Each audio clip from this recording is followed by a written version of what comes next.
kerjaan ibu enggak? Kalau enggak, ini bu saya sedang ada masalah.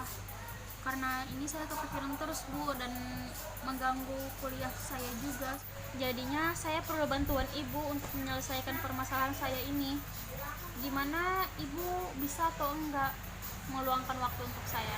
Enggak kok, kebetulan saya lagi tidak terlalu sibuk. Jadi Mbak Ashika sedang mengalami permasalahan. Bisa, saya akan membantu Mbak Ashika.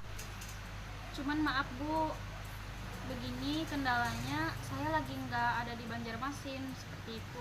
Saya lagi di luar kota. Kalau misalkan kita konseling lewat via online bisa nggak bu? Soalnya kan kita nggak bisa tatap muka seperti itu. Iya, mungkin kita bisa melakukannya via online.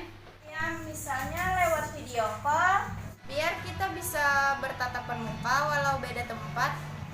Oh, jadi ibu bisa. Kalau ibu bisa, kira-kira kita melakukan konselingnya kapan ya bu? Soalnya kan saya dari jam 1 sampai jam 3 sore kan ada kegiatan. Gimana menurut ibu? Oh, kalau begitu untuk mempermudah saya mengetahui masalah yang sedang dihadapi Mbak Ashika, bisa tolong kirimkan ke email saya. Oh, bisa ya bu. Kalau misalkan ibu bisa, saya minta tolong untuk ibu mengirimkan alamat email ibu. Nanti biar saya hubungi ibu melalui email. Oke, nanti saya kirim lewat SMS ya. Assalamualaikum, selamat siang Mbak Ashika. Waalaikumsalam, siang juga bu. Gak apa-apa kan bu sambil minum? Nggak apa-apa, santai aja. Bagaimana Mbak? Apakah wajah saya terlihat dan suara saya apakah terdengar dengan jelas? Iya bu, sudah terlihat sangat jelas kok. Baiklah, sebelumnya Mbak Ashika sudah pernah melakukan konseling? Belum pernah bu.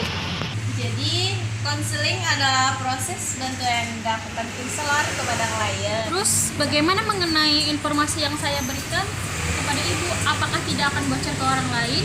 Untuk masalah Mbak jangan khawatir, karena di dalam konseling ini kita memiliki beberapa asas seperti kerahasiaan, di mana klien tidak perlu takut akan bocornya informasi ke orang lain. Kemudian ada juga asas keterbukaan, yaitu klien diharuskan terbuka mengenai permasalahannya kepada konselor agar nanti mempermudah kami dalam membantu menyelesaikan. Apakah ada lagi yang ingin ditanyakan? Sepertinya tidak ada lagi bu yang saya tanyakan. Oke, kalau begitu bisa kita mulai konselingnya. Ceritakan saja Mbak, mau dari mana terserah, senyaman Mbak aja. Oke bu, jadi begini, saya sebenarnya punya pacar yang awalnya hubungan kami baik-baik aja, dan makin kesini akhir-akhir ini pacar saya berubah gitu bu sikapnya pada saya. Maksud Mbak, sikap yang berubah itu seperti apa ya Mbak? Dari sikapnya yang cuek, jarang nelpon, jarang chat, semuanya lah bu, sikapnya udah berubah banget sama saya. Dari chat yang gak dibalas, telepon yang diangkat, ya seperti itu loh bu. Terus, apakah Ibu Sika sudah pernah menghubungi dia atau teman-temannya? Iya bu, udah pernah saya coba untuk menghubungi, cuman ya tadi bu, dia nggak ngangkat. Dan juga saya tanya sama teman terdekatnya, terus dia bilang pacar saya lagi sibuk-sibuknya ngurus kegiatan di organisasinya gitu bu, karena dia menjadi ketua umum dari salah satu organisasi di kampus, mungkin Mapala kalau nggak salah. Nah, mungkin saja dia lagi sibuk Bu mengenai acara di organisasinya. Tapi kan bu, biasanya walaupun dia sibuk, dia pasti telepon saya, menghubungi saya. Chat juga biasanya dibalas bu. Terus kebetulan pagi tadi kita ketemu ya, dan saya sempat ngobrol sama dia walaupun sebentar. Jadi saya tanya gitu, kenapa kamu akhir-akhir ini berubah? Apa aku ada salah atau ada semacamnya seperti itu bu? Terus dia jawab apa Mbak? Dia jawab kalau dia sangat sibuk akhir-akhir ini dengan urusan organisasinya.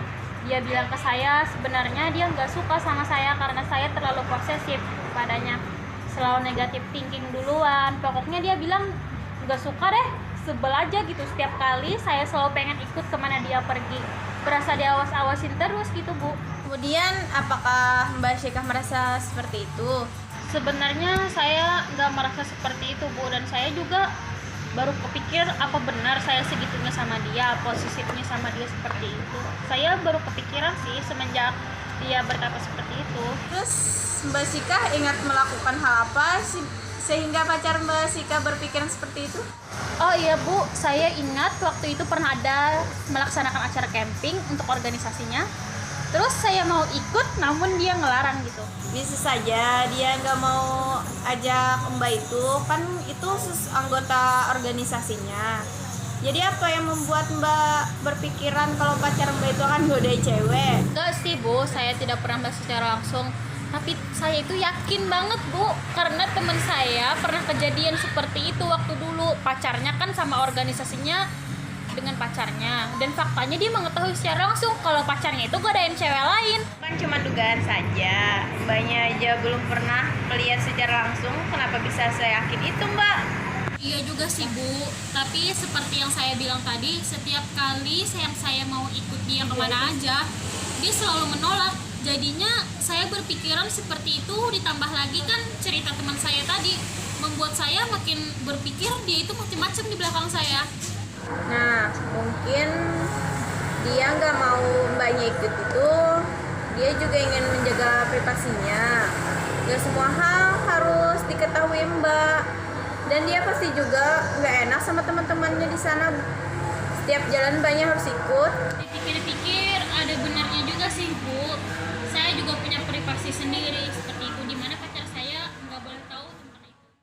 Jadi sampai di sini bagaimana apa yang sebenarnya Mbak Sika inginkan? Setelah saya pikir lagi, mungkin yang saya lakukan semua itu salah Bu. Dari sikap saya yang terlalu posesif menurut dia, selalu membuat dia merasa nggak nyaman. Terutama asumsi saya mengenai dia tadi, padahal tidak ada buktinya sama sekali. Jadi saya ingin memperbaiki lagi hubungan saya yang mungkin dari awalnya merubah sikap saya yang terlalu posesif sama dia Bu. Baiklah, Ibu setuju dengan apa yang dikatakan Mbak Sika. Inginkan yaitu merubah sikap Mbak Sika yang posesif dan tidak mudah percaya kata orang lain, kecuali ada bukti-bukti. Terus bagaimana Mbak Sika akan merubah sikap itu? Bagaimana caranya? Pertama mungkin saya harus bertemu dengan dia untuk ngomongin masalah ini, dan di sana saya akan meyakinkan dia bahwa saya akan berusaha untuk tidak ngatur-ngatur dia lagi dan tidak posesif sama dia agar dia nggak cuek lagi sama saya Bu. Nah cuman kendalanya saya sulit untuk merubah itu semua Bu. Oke, terkait permasalahan ini yang Mbak Sika ceritakan tadi sebenarnya memiliki suatu cara agar usaha Mbak Sika lakukan menjadi berhasil atau efektif. Namun sebelumnya, apakah Mbak Sika bersedia untuk membuat kontrak dengan Ibu untuk membahas mengenai kontrak yang dimaksud? Iya Bu, saya bersedia. Jadi maksud Ibu mengenai kontrak ini, kan Mbaknya tadi merubah perilaku, yang Mbak Sika maksud cuma melakukannya susah. Agar mempermudah bagaimana melalui target yang diinginkan, misalnya Mbak Sika punya target tersendiri. Oh iya betul, saya tadinya juga ingin menargetkan perubahan perilaku saya Bu. Pengennya sih dalam waktu 1 minggu saya bisa berubah dan memperbaiki hubungan saya lagi. Baik, jika Mbaknya ingin berubah dalam 1 minggu, saya sangat menghargai keputusan Mbak Sika. Itu sangat bagus. Jadi kapan Mbak Sika akan mulai merubah sikap itu? Saya siap Bu, dari hari ini saya akan berubah menjadi lebih baik dan lebih baik lagi ke depannya. Oke, mantap. Jika Mbaknya sudah yakin, sebelumnya kita tutup konseling hari ini ya. Bagaimana perasaan Mbak Sika atau kesan-kesannya setelah melakukan konseling online hari ini? Alhamdulillah, saya merasa lega dan plong Bu karena bisa sharing sama Ibu terkait permasalahan yang saya alami. Dan saya juga sangat terbantu dengan adanya konseling online ini karena walaupun kita tidak dalam satu tempat, tetap bisa melakukannya dengan via online ini. Oke, Ibu sangat senang jika Mbak merasa lega. Jadi setelah melakukan konseling ini, kesimpulan Mbak Sika ingin merubah perilaku yang tadinya selalu negatif thinking agar lebih percaya lagi sama pacarnya. Ibu mau tanya, sekali lagi, apakah Mbak Asika bersedia untuk melakukan konseling lagi untuk mengetahui apakah strategi yang kita lakukan berhasil dalam 1 minggu ini? Saya sangat bersedia melakukan konseling lagi sama ibu, berarti seminggu lagi kan Bu? Iya, Mbak. Oke, sampai bertemu seminggu lagi di sesi konseling berikutnya. Nanti hubungi saya ya. Terima kasih atas waktunya. Iya, sama-sama Bu, makasih juga ya Bu.